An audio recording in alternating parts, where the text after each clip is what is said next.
Nobody ever tells you what it feels like when the person who promised to stand beside you starts planning her future around your funeral. Doctors don't prepare you for that. Neither do those little brochures they give you at the cancer center, the ones filled with smiling families and sentences about staying positive and relying on the people you love. I learned the truth the hard way. Sometimes the disease attacking your body isn't the only thing trying to destroy your life. My name is Daniel Mercer.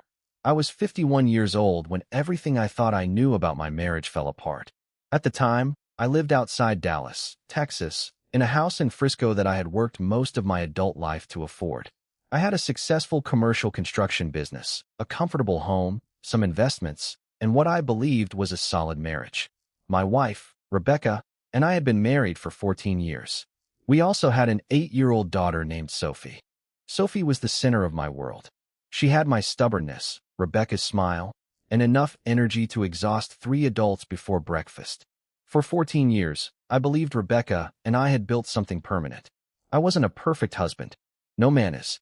But I worked hard, came home every night, never cheated, never disappeared when things became difficult, and never made Rebecca wonder whether she mattered to me. If she wanted something and I could provide it, I usually did.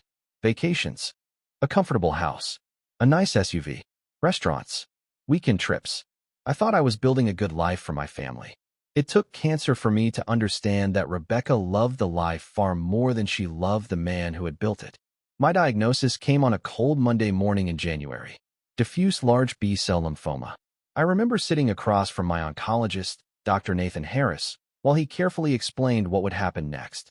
Chemotherapy, multiple cycles, scans, blood tests, more appointments than I could count. He told me the disease was aggressive, but treatable. Those were probably the most important words he said that morning. Treatable. But I barely heard them. All I could think about was Sophie. Then Rebecca. I kept imagining myself walking through our front door and having to say the words out loud. I have cancer. Suddenly, everything else in life seemed ridiculous. Business problems, bills, arguments, traffic, deadlines. None of it mattered anymore. I drove home from the hospital in silence. Rebecca was standing in the kitchen when I walked inside. She was cutting vegetables for dinner. She looked at me and immediately knew something was wrong. Daniel. I sat down. Then I told her. For several seconds, she didn't move. Then she dropped the knife onto the cutting board and came around the counter. She cried. She wrapped both arms around me and held me so tightly I could feel her shaking. "We're beating this," she whispered. I remember those exact words. "We're beating this together. I'm not leaving you." And I believed her. Why wouldn't I? She was my wife. 14 years. 14 anniversaries. 14 Christmas mornings. A daughter. A home. A life. I thought those things meant something. 3 weeks later, Rebecca suggested that Sophie temporarily stay with her mother in Plano. Her explanation sounded reasonable. Chemotherapy would be rough. I might be vomiting. I would be weak. There would be days when I wouldn't look like myself. Rebecca said an 8-year-old shouldn't have to watch her father go through that every day. I hated the idea, but eventually I agreed. I thought Rebecca was protecting Sophie. What I didn't understand was that she wasn't protecting our daughter. She was emptying the house. The first few weeks of treatment were brutal. My sessions were at a cancer center in Dallas. Rebecca came with me to the first one. She sat beside me, held my hand, got me water, asked nurses questions. For a few hours, she looked exactly like the woman I thought I had married. She came to the second appointment too, but she arrived late. At the third, she stayed for about 40 minutes. Then she said she had something important at work. By the fourth appointment, I received a text. "Crazy day. Can't make it. You've got this." At the fifth, there wasn't even a text. That chair beside me stayed empty. I noticed other patients. One older man always had his wife sitting beside him with a crossword puzzle. A young woman had her mother. Another guy had his brother. Some people had friends. I had an empty chair. At first, I defended Rebecca in my own mind. She's overwhelmed. She's scared. People handle fear differently. That was what I told myself. Then her phone changed. Before my diagnosis, Rebecca could leave her phone anywhere. Kitchen counter, couch, bedroom. We knew each other's passwords. There had never been anything mysterious about it. Suddenly the phone was attached to her hand. She carried it into the bathroom. She slept with it beside her. Whenever I entered a room, she sometimes turned the screen off. She started smiling at messages. Then there were those quiet little laughs. I hadn't heard Rebecca laugh like that with me in months. One evening, I reached for her hand while we were watching television. She moved it. Barely. Maybe 2 inches. But I noticed. When you're married to someone 14 years, 2 inches can say more than 2,000 words. I knew something was wrong. But chemotherapy does strange things to you. People say you're tired. That's not the right word. Tired is what you feel after working 12 hours. Chemo empties you. Your bones feel heavy. Your brain feels wrapped in fog. Even having an argument seems like something you need to schedule energy for. So I stayed quiet. I told myself I was imagining things. I wasn't. My doctor noticed something before I admitted it myself. Around my third cycle, Dr. Harris began asking questions that didn't sound medical.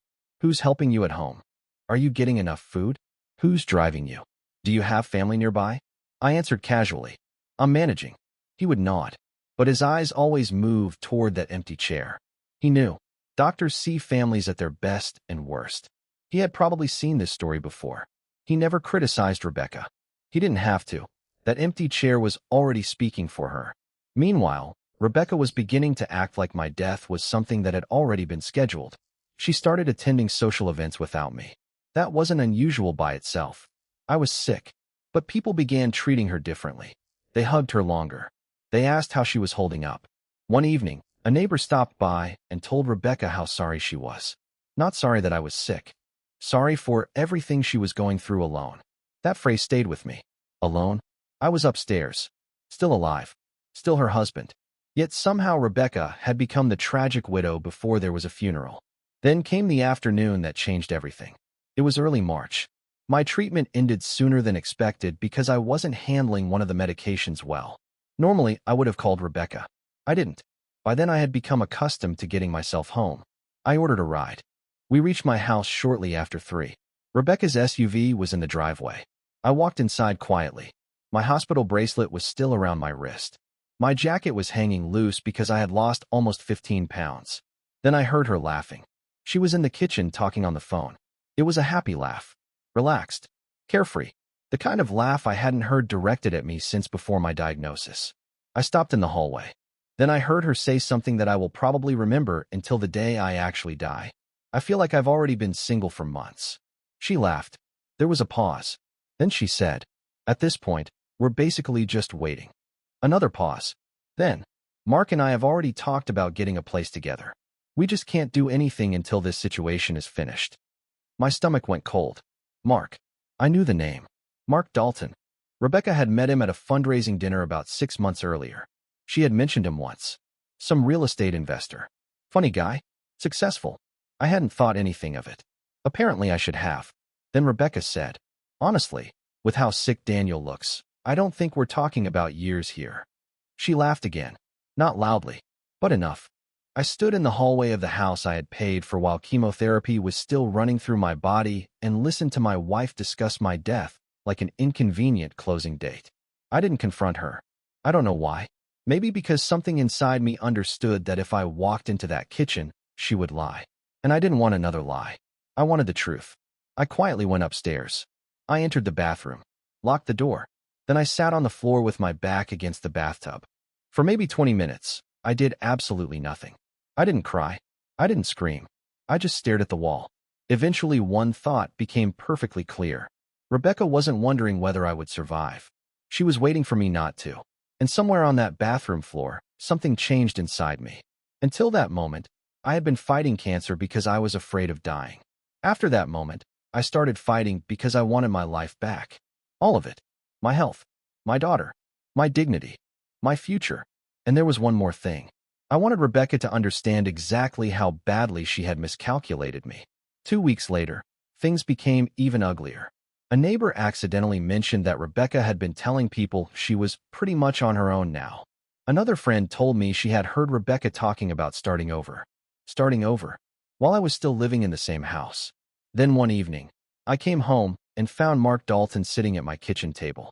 I remember looking at him and thinking how completely ordinary he looked. There was no movie villain face, no evil grin, just some guy in an expensive shirt eating food in my kitchen. Rebecca stood beside the counter. She didn't apologize. She didn't pretend. Daniel, she said. That was it. My name. I looked at Mark. Get out.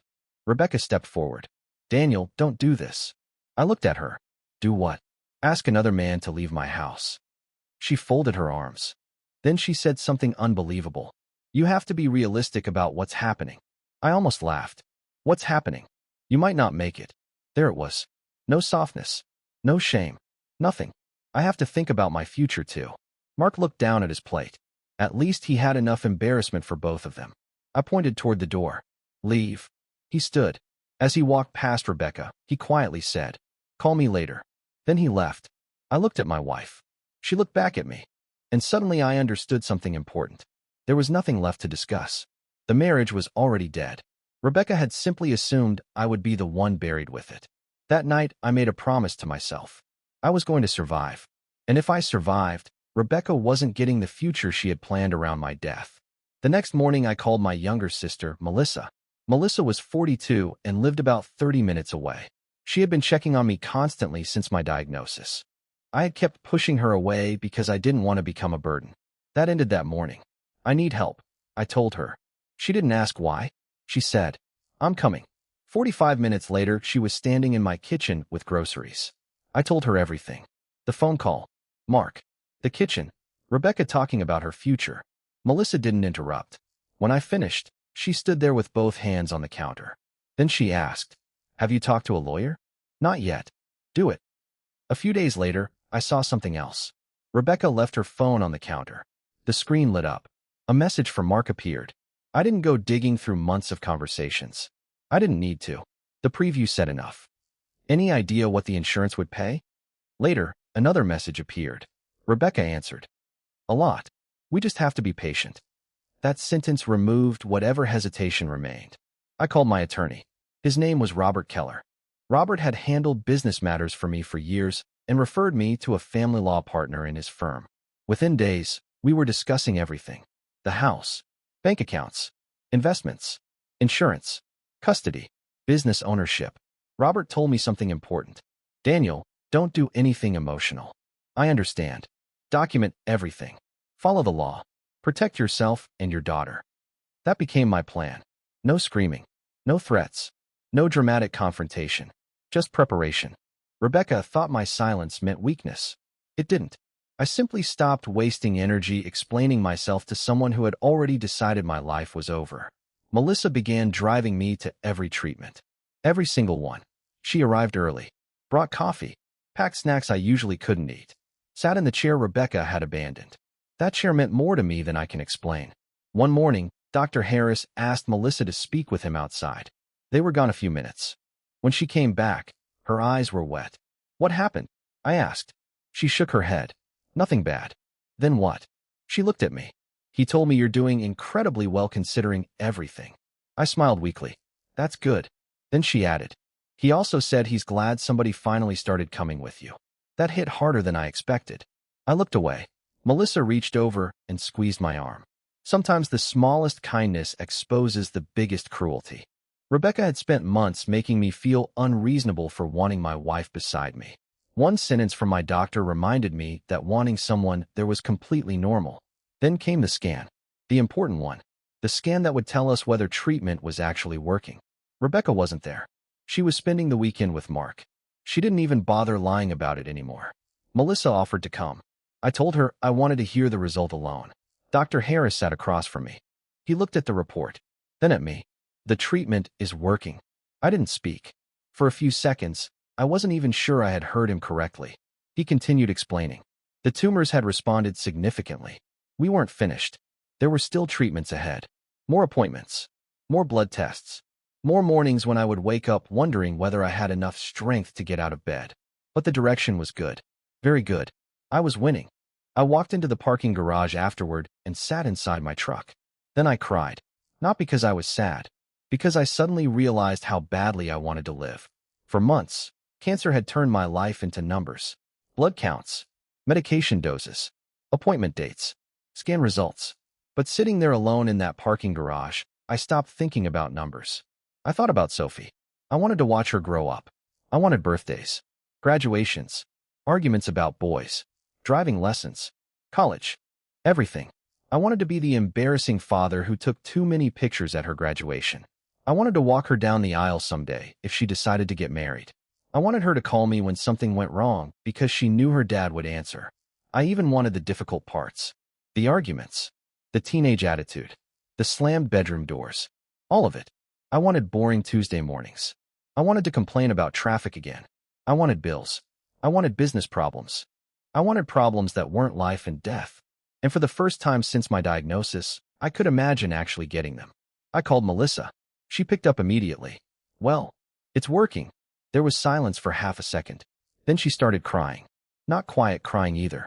The kind where you try to say something and nothing understandable comes out. I laughed. Then she laughed through the tears. Then I started crying again. That sound of my sister realizing I might actually survive is something I will carry with me for the rest of my life. I didn't tell Rebecca. That may sound strange. She was still technically my wife. But by then my health was none of her business. She had chosen which side she was on. And it wasn't mine. That evening, I returned to the house and found it empty. Rebecca was still away with Mark. I walked through the rooms slowly. For years, that house had represented everything I believed I had accomplished. I remembered buying it. I remembered choosing furniture. I remembered bringing Sophie home when she was little. I remembered Christmas mornings and birthday parties. I remembered Rebecca standing in the kitchen laughing while friends crowded around the island. Now the place felt different. Not because the house had changed. Because I had. For months, Rebecca had been mentally dividing everything I owned. The house. The accounts. My company. My investments. Even my life insurance policy. She had looked at my illness and seen an opportunity. But she had made one mistake. She assumed I wasn't paying attention. The divorce paperwork was prepared quietly. Robert recommended formal service. I understood why. It was cleaner. Professional. No unnecessary confrontation. But I decided I wanted to hand Rebecca the papers myself. Not because I wanted some dramatic revenge scene. I wasn't interested in screaming. I didn't want to throw things or demand explanations. There was nothing Rebecca could explain that would change what she had done. I simply wanted to look at her once and know that I was the one ending this chapter. A few days later, I came home with the envelope. Rebecca was sitting in the living room texting. She barely looked at me when I entered. We need to talk. I'm busy. I stood there. Rebecca. Something in my voice made her finally look up. I held out the envelope. She stared at it for a moment. Then she took it. She opened it. Read the first page. And then something happened that confirmed every decision I had made. She smiled. Then she laughed. Actually laughed. Finally. One word. Finally. I stood there looking at the woman I had spent 14 years loving. She seemed relieved. Not heartbroken. Not surprised. Relieved. She stood from the couch. Daniel, I've wanted this since you got diagnosed. The words came out so naturally that I don't think she realized what she had admitted until they were already hanging in the room between us. I said nothing. Rebecca continued. This hasn't been a marriage for months. I nodded slowly. Thank you. Her expression changed. For what? For finally telling the truth. Then I walked upstairs. Behind me, I could already hear her picking up her phone. Rebecca called an attorney almost immediately. She wasn't frightened. She was excited. She believed divorce was simply the last obstacle between her and the new life she had planned with Mark. 14 years of marriage. The house. My business. Our accounts. The investments. She had already done the math in her head. And apparently she liked the answer. There was only one problem. Rebecca had built that future using assumptions instead of facts. The house in Frisco? I had purchased it before our marriage. It had remained legally separate property. Rebecca had spent years acting as though half of it automatically belonged to her. It didn't. My construction company. I had established it before the marriage as well. The company had grown during our marriage, which made certain financial questions more complicated, but everything had been structured carefully and documented for years. There was no enormous jackpot waiting for Rebecca. My investments were another surprise for her. Some were separate. Others had to be divided according to the law. Robert and the financial professionals went through everything carefully. Every account, every transfer, every dollar. Nothing illegal, nothing hidden, just preparation. Rebecca had expected a fortune because she had never taken the time to understand how our finances actually worked. She had simply assumed that because she had enjoyed the lifestyle, she owned half of everything behind it. And then there was the life insurance policy. The money she and Mark had apparently discussed while I was still receiving chemotherapy. The payout they had been patient enough to wait for. There was one very obvious problem with that plan. I wasn't dead, and Rebecca was no longer the beneficiary. That change had been handled properly, legally, quietly. By the time she understood what had happened, there was nothing she could do about it. For the first time since my diagnosis, Rebecca was the one discovering that the future wasn't going according to plan. But the money was only part of it. The real issue was Sophie. When discussions about custody began, Rebecca shocked even her own attorney. She didn't want primary custody. She wanted alternating weekends. At first, I honestly thought I had misunderstood what she was asking for. This was Sophie, our daughter, the little girl we had raised together for 8 years. I had spent months terrified that cancer might take me away from her. Rebecca, meanwhile, was voluntarily asking for less time with her. Her explanation made everything even worse. She said she needed flexibility to rebuild her life. I remember sitting beside my lawyer and looking across the room at her. For a second, I wondered whether Rebecca understood how those words sounded. Maybe she did. Maybe she simply didn't care anymore. The judge certainly noticed. There were questions about my health, of course. That was expected. My doctors provided documentation showing that my treatment was working and that my condition had improved significantly. Melissa was also there for me. I had family support. I had a stable home. I had been involved in Sophie's life from the day she was born. Most importantly, I wanted my daughter with me. Rebecca wanted flexibility. That difference mattered. Eventually, I was awarded primary custody. Rebecca didn't seriously fight it.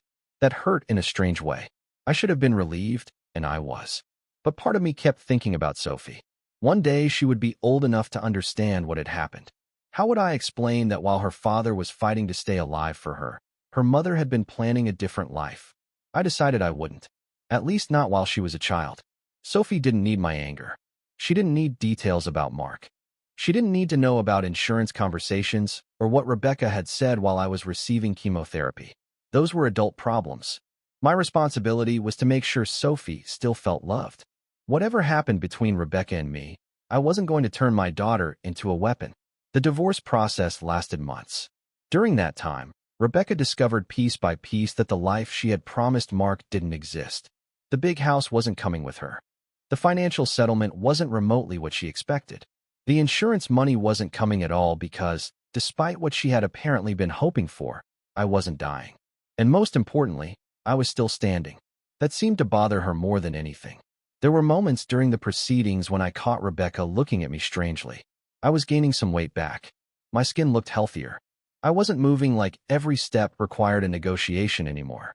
The man she had mentally buried was sitting across from her looking stronger every month. She had made plans based on the weakest version of me she had ever seen. Now that version of me was disappearing. One afternoon, after another meeting with the attorneys, Rebecca caught up with me outside. "Daniel." I kept walking. "Daniel, wait." I stopped. She stood several feet away. For a moment, neither of us spoke. Then she asked, "Are the treatments really working that well?" I almost couldn't believe the question. Not "how are you feeling?" Not "are you going to be okay?" She wanted information. Probably because my survival had financial consequences for her plans. "Yes," I said. She stared at me. "How well?" I looked at her for a few seconds. "Well enough." Then I walked away. That was all she was getting from me. Eventually, Rebecca had to explain the financial reality to Mark. I wasn't there when it happened. I heard the story later from someone who happened to be eating at the same restaurant. Dallas is a big place, but when you've lived in the same area long enough, social circles become surprisingly small. Apparently, Rebecca and Mark were having dinner at one of their favorite restaurants. They had become regulars there. That detail almost made me laugh when I heard it.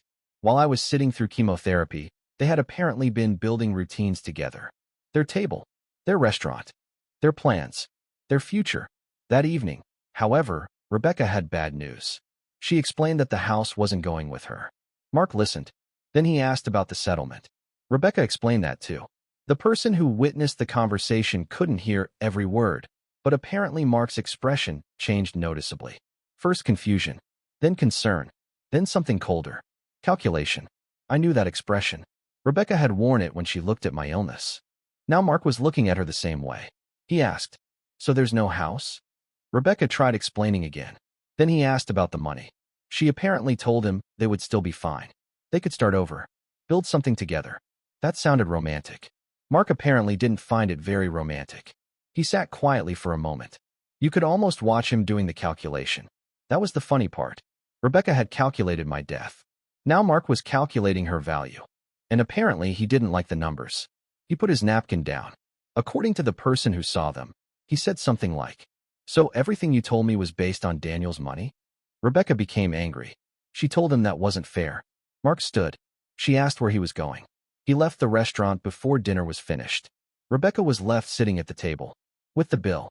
Their relationship didn't end that exact night, but it didn't last much longer. For another few weeks, Rebecca apparently tried to keep things together. She called him, went to his apartment, sent messages, told him they could still have the life they had talked about. But Mark had never really been interested in starting from nothing. He had been interested in the comfortable future Rebecca had described.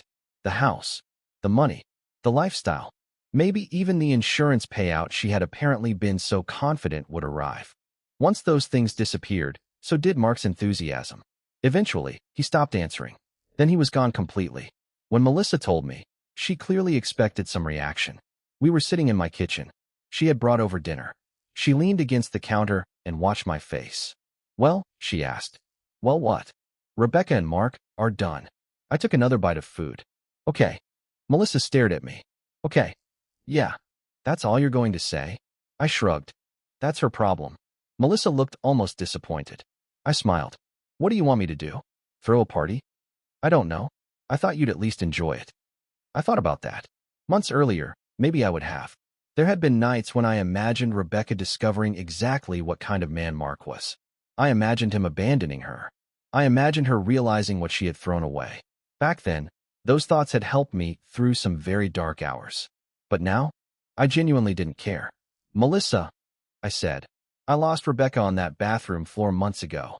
She became quiet. I continued. "The moment I heard her talking about waiting for me to die, whatever marriage I thought we had was over.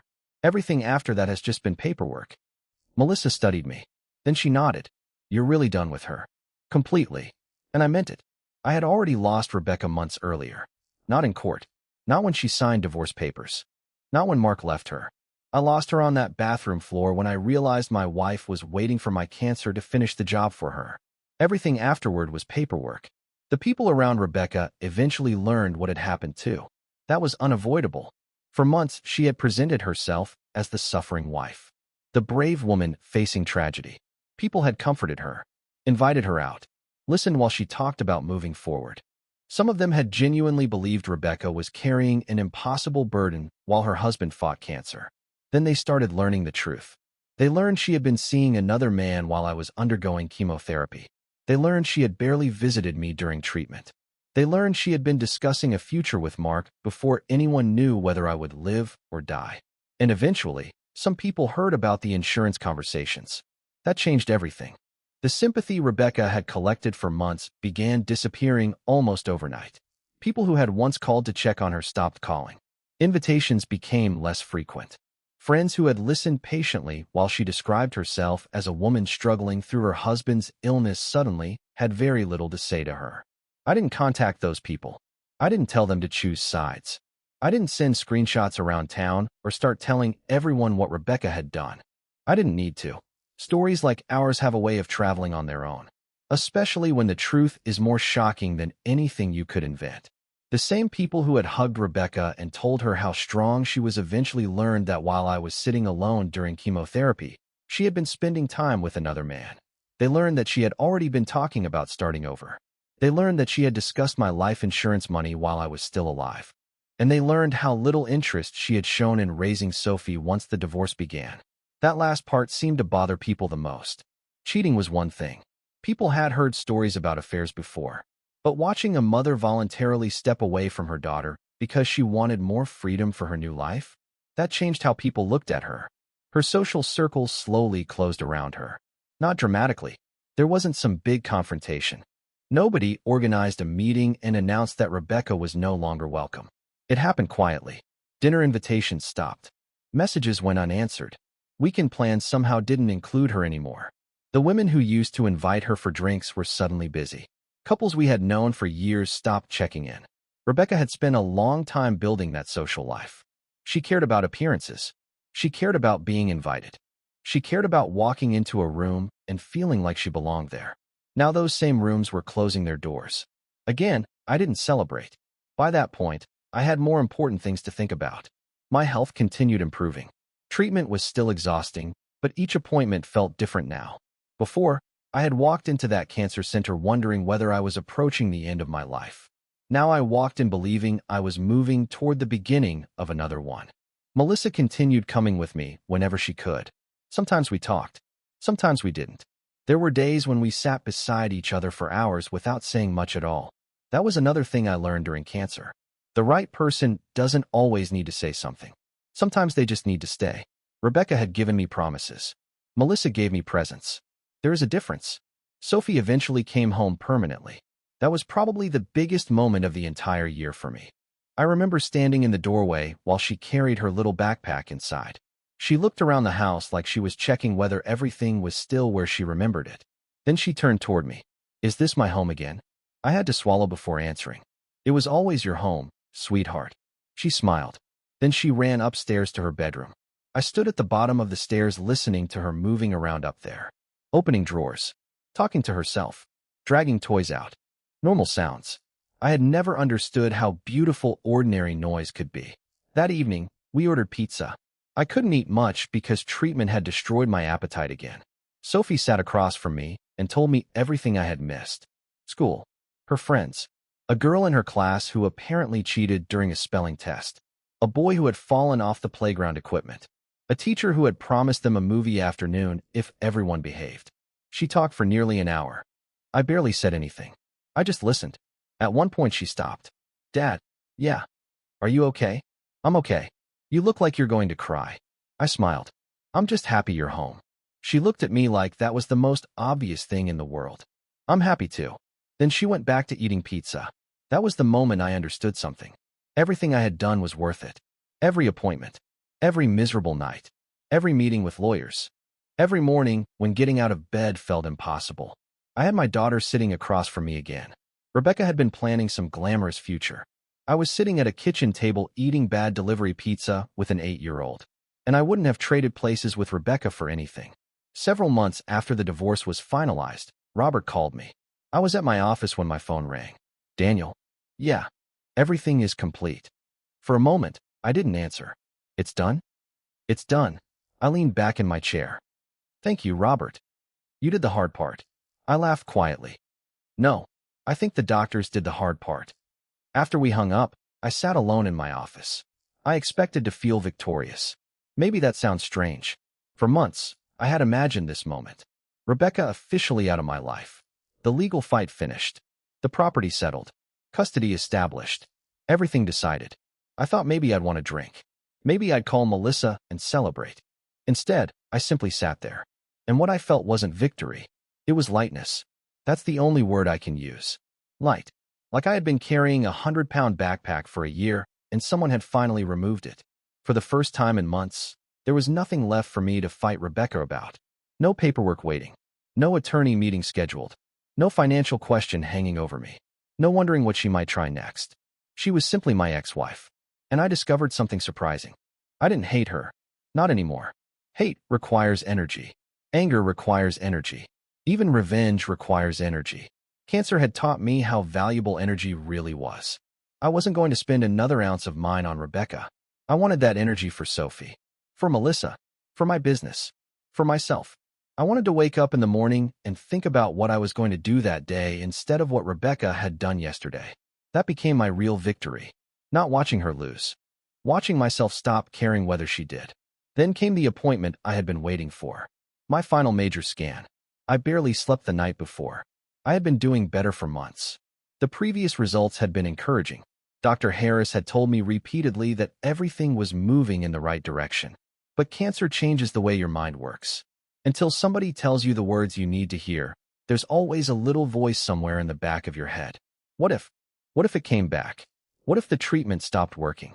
What if all those good results had only been temporary? Melissa came with me. Neither of us talked much during the drive. She tried making a joke about Dallas traffic. Normally, I would have laughed. That morning, I couldn't. We reached the cancer center early. I checked in, sat down, waited. Waiting for medical results is a strange experience. 5 minutes can feel longer than an entire year. Eventually, they called my name. Melissa stood with me. We walked into Dr. Harris's office. He came in holding the results.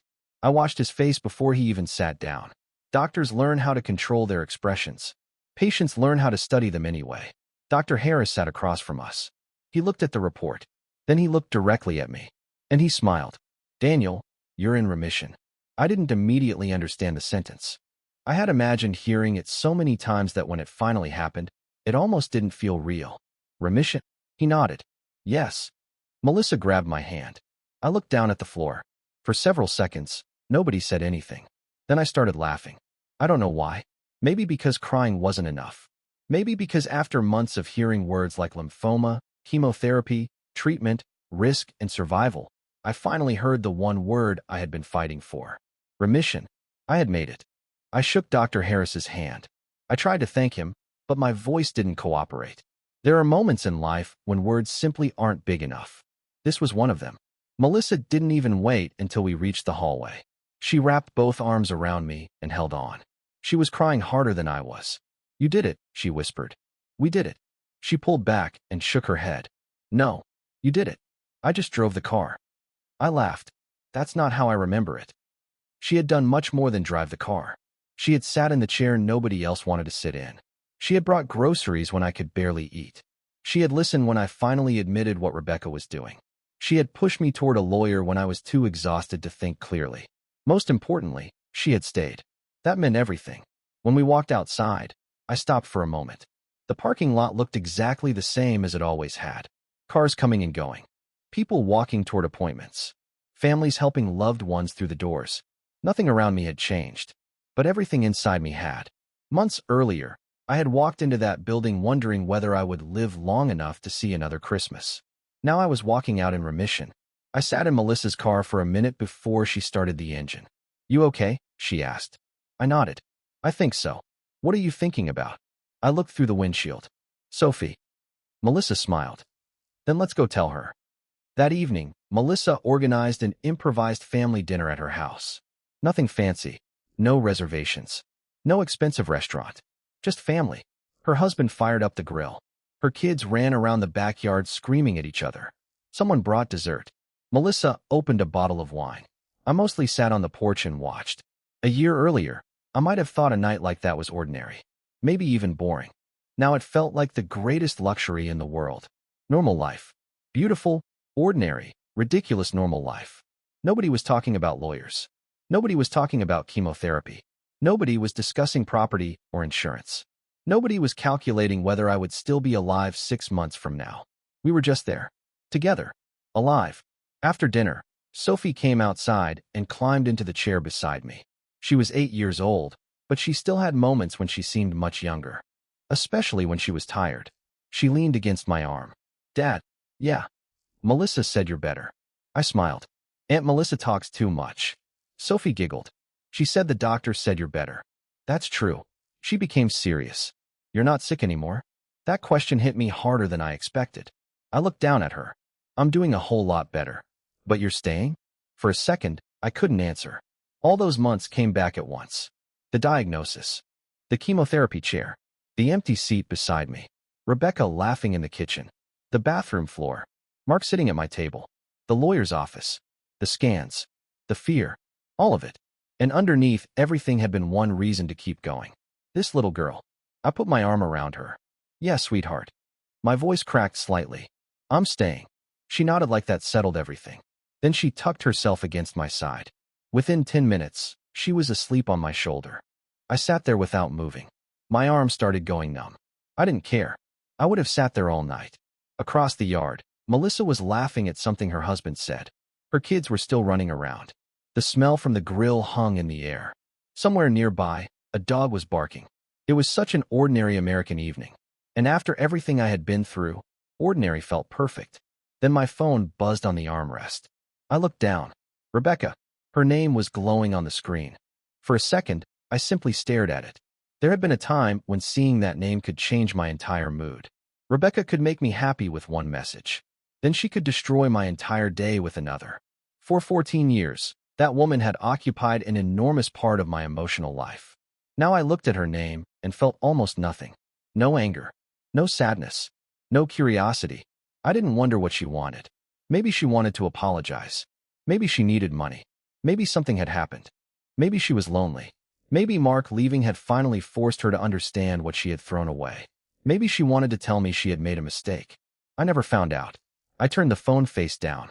Then I looked at Sophie sleeping against me. That was the only answer I needed. Rebecca had spent months waiting for my story to end so hers could begin. She never imagined mine would continue without her. But it did. And strangely enough, once she was gone, it became a much better story. I don't know exactly what happened to Rebecca after that. I heard things occasionally. Mutual friends mentioned her name. Someone said she had moved into a smaller apartment. Someone else said she had changed jobs. I heard Mark had moved on almost immediately. None of it mattered to me. That surprised people. They expected me to enjoy watching Rebecca struggle. Maybe they thought I wanted revenge. And I'll admit something. There had been a time when I did. When I was lying awake after chemotherapy, sick and exhausted, imagining Rebecca somewhere with Mark, I wanted her to hurt. When I remembered hearing her talk about my death, like she was waiting for a delayed package, I wanted life to punish her. But eventually I understood something. The greatest punishment I could give Rebecca wasn't destroying her life. It was removing her completely from mine. I didn't need her apology. I didn't need her regret. I didn't need to see her miserable. I didn't even need her to understand what she had done. I simply needed to stop caring. And eventually, I did. Cancer taught me that life is shorter than we pretend it is. We spend years worrying about stupid things. Someone scratches our car. A meeting gets canceled. The restaurant gets our order wrong. Traffic makes us 20 minutes late. Then one morning a doctor sits across from you and says a word like lymphoma. Suddenly you understand how little most of those problems matter. Rebecca taught me something different. She taught me that loyalty isn't measured when life is comfortable. It's easy to love somebody when the bills are paid, when vacations are booked, when everybody is healthy, when the future looks predictable. You discover who people really are when life becomes inconvenient, when somebody gets sick, when money becomes uncertain, when plans have to change, when staying requires sacrifice. That's when promises either become real or become meaningless. When I was healthy and successful, Rebecca loved being Daniel Mercer's wife. She loved the house, the restaurants, the trips, the comfortable lifestyle. She loved what came with me. Then I got sick, and instead of becoming my partner, she started rehearsing being my widow. She looked at the weakest version of me she had ever seen and decided that version was permanent. That was her biggest mistake. She counted me out before the fight was over. She thought cancer had made me helpless. What it actually did was make everything clear. It showed me exactly who mattered. My daughter mattered. My sister mattered. The people who showed up mattered. The doctors and nurses who treated me like a human being when I barely felt like one mattered. The people who sat in the chair beside me mattered. Everything else became noise. I survived the disease. I survived the betrayal. I survived losing the woman I thought I knew. And somehow, after all of it, I came out understanding something I probably should have understood years earlier. Surviving isn't always about holding on. Sometimes surviving means knowing exactly when to let go. A few weeks after that family dinner, Sophie and I spent a Saturday morning together. Nothing special. We made pancakes. Mine came out terrible. She complained that I had burned one side. I told her she was lucky I was feeding her at all. She laughed and covered her pancakes with enough syrup to put a normal person into a coma. After breakfast, we went outside. She rode her bike up and down the sidewalk, while I sat on the front steps with coffee. The morning sun was warm. Neighbors were mowing lawns. Somebody down the street was washing a truck. Sophie kept yelling, "Watch me, Dad," every time she passed. And every time, I watched. "Did you see?" I saw. Then she'd turn around and do it again. At one point, I looked at the house behind me. The same house Rebecca had believed would become part of her new life. The same house where I had heard her laughing about my illness. The same house where Mark had once sat at my kitchen table. For a long time, I thought those memories would poison the place forever. They didn't, because now I had new memories. Sophie laughing over burned pancakes. Her backpack sitting near the stairs. Her shoes in the hallway. Her drawings stuck to the refrigerator. Her voice calling from upstairs. Life had moved back into the house. My life. Not Rebecca's. Not Mark's. Mine. Sophie rode past again. "Watch me." I raised my coffee. "I'm watching." And sitting there that morning, I finally understood what winning actually looked like. It wasn't Rebecca losing the house. It wasn't Mark leaving her. It wasn't the divorce settlement. It wasn't people turning their backs on her. Winning was being alive to watch my daughter ride her bicycle. Winning was waking up without chemotherapy on the calendar. Winning was knowing that the people around me actually wanted me there. Winning was having a future I had almost lost. Rebecca had once looked at my cancer and seen the beginning of her new life. She was wrong. It became the beginning of mine. A different life. A smaller life in some ways. Quieter. Simpler. But more honest than anything I had before. I don't know what the next 20 years will bring. Nobody does. Maybe that's another thing cancer teaches you. We don't own tomorrow. We only get today. And today, I'm alive. My daughter knows her father is there. My sister knows I'll answer when she calls. My house feels like home again. And when my phone lights up with a name from a life that no longer belongs to me, I don't feel the need to answer. Some doors don't need to be slammed. Sometimes you simply stop opening them. Rebecca made her choice when she believed I was dying. I made mine when I decided to live. And if there's one thing I want anyone hearing my story to remember, it's this. Never let someone else's calculation decide the value of your life. They can underestimate you. They can abandon you. They can bet against you. They can even start planning what they'll do after you're gone. But as long as you're still here, the story isn't finished. Mine certainly wasn't. Rebecca thought she was waiting for my ending. Instead, she became a chapter one finally had the courage to close. And I kept writing. So let me ask you one question before I go. If the person you trusted most had already started planning a better life after your death while you were still fighting to survive, could you ever forgive them? Or would you walk away, close that door forever, and never look back?